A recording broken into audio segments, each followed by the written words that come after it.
Ketika Rasulullah Mi'raj ke Sidratul Muntaha, apakah beliau bertemu dengan Allah secara langsung? Jawabannya iya.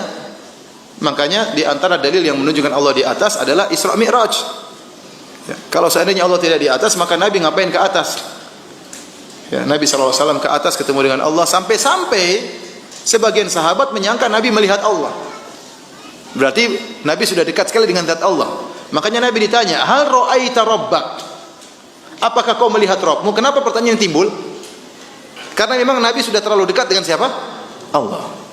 Hal ra'aita rabbak? Dalam hadis yang saya baca, melihat Allah.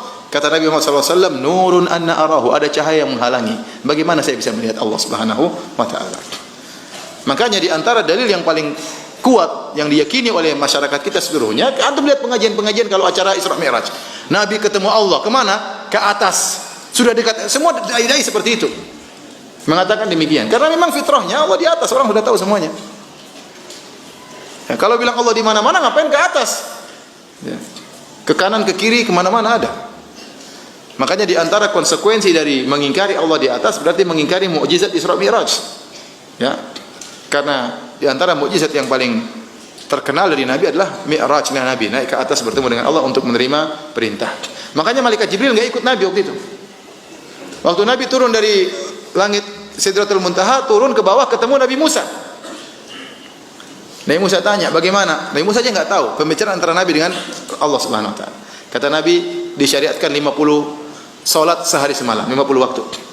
Kata Nabi Musa, umatmu enggak kuat. Saya sudah mencoba umatku, minta keringanan. Kata Nabi, saya pun naik lagi ke atas. Ketemu siapa? Kata Allah. Kata Nabi, antara saya dengan Allah, ya. Sebentar, saya ingin sebutkan lafalnya. Jadi disebut dalam riwayat, ya, Nabi setelah turun dari Allah Subhanahu wa taala, ya, Allah mewajibkan salat 50 waktu.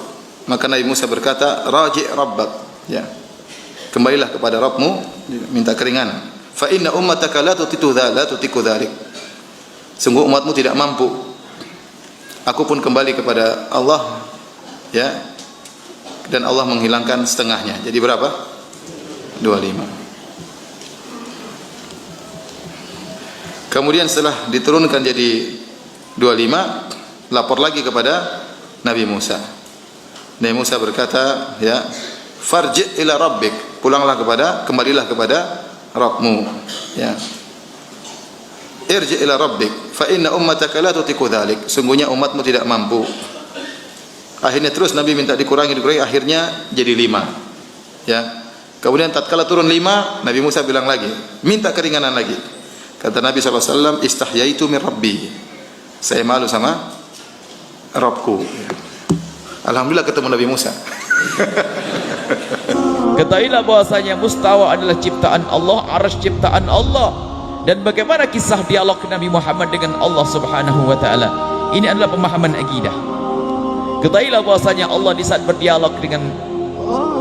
Allah berbicara dengan Sayyidina Muhammad sallallahu alaihi wasallam dengan cara yang hanya Allah dan Rasulnya yang tahu.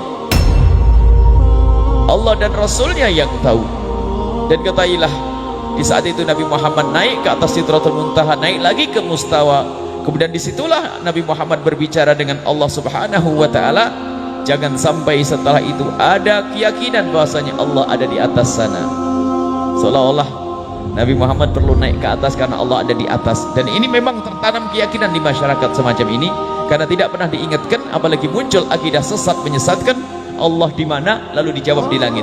Pertanyaan Allah di mana, Allah di langit adalah ini adalah ciri akidah sesat dan menyesatkan. Bukan akidah ahli sunnati wal jamaatil asy'ariyati, tapi itu akidah mujassimah, akidahnya orang yang keluar dari jalur kebenaran, jalur akidah ahli sunnati wal jamaati. Lalu bagaimana kisah Nabi Muhammad, kenapa harus naik ke atas di saat harus berbicara dengan Allah? Ketahuilah, Allah ada tanpa tempat, tidak butuh tempat, karena Allah yang menciptakan tempat. Sebelum Allah menciptakan tempat, Allah sudah ada. Dan setelah Allah menciptakan semesta dan tempat termasuk arsy, maka Allah tetap seperti sebelum menciptakan tempat, tidak butuh dengan arsy. Jangan sampai seperti penjelasan sebagian orang yang akidahnya sesat, arsy Allah duduk di atas, kursi Allah di atas arsy. kemudian kursi Allah, kemudian tempat untuk meletakkan kaki Allah. Naudzubillah. Itu mujassimah.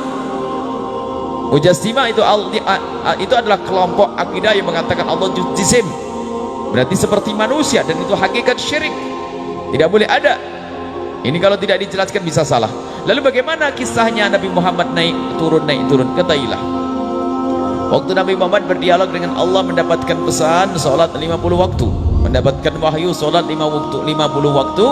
Kemudian Nabi Muhammad turun ketemu Sayyidina Musa, dan Sayyidina mengingatkan agar minta kepada Allah agar sholatnya itu dikurangi. Setelah naik lagi, Nabi Muhammad kenapa harus naik? Kalau Allah tidak butuh tempat, kenapa Nabi Muhammad harus naik ke atas? Dan kenapa harus naik ke atas? Katailah bahwasanya tempat tersebut adalah mustawa Sidratul Muntaha, dan mustawa adalah tempat istimewa yang telah Allah siapkan untuk Sayyidina Muhammad sallallahu alaihi wasallam.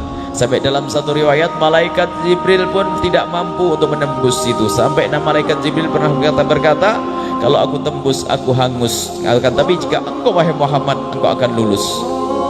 Jadi Nabi Muhammad SAW bisa melewati, karena itu tempat hanya disiapkan oleh Allah untuk Rasulullah. Dan di tempat mulia itulah Nabi Muhammad berbicara dengan Allah, berdialog dengan Allah Subhanahu wa ta'ala. Dengan cara apa? Hanya Allah yang tahu, dan hanya Nabi Muhammad yang tahu, yang merasakan itu semuanya. Bukan berarti itu tempatnya Allah. Masih ingat kisah Sayyidina Musa alaihissalam? Ini perbandingan.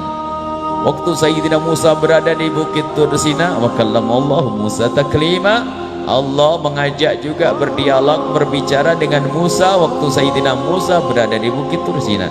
Yang harus kita yakini bahwasanya Bukit Tur Sina bukan tempatnya Allah, tapi Bukit Tur Sina adalah tempatnya Sayyidina Musa. Jadi Sayyidina Musa kakinya berpijak kepada Bukit Tur Sina, dan di saat Sayyidina Musa meminjakkan kaki di Bukit Tur Sina, saat itulah Sayyidina Musa berbicara dengan Allah. Jadi Bukit Tur Sina adalah tempatnya Nabi Musa dan bukan tempatnya Allah, karena Allah tidak butuh tempat. Seperti halnya mustawa adalah tempat berbijaknya Sayyidina Muhammad, bukan tempatnya Allah. Allah tidak butuh tempat.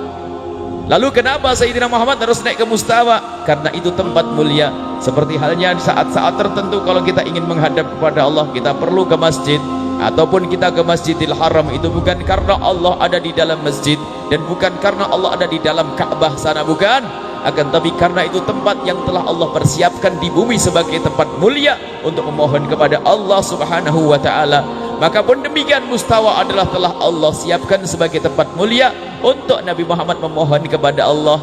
Nabi menganggap permintaan ini adalah permintaan yang luar biasa, maka Nabi tidak meminta kepada Allah di asal tempat.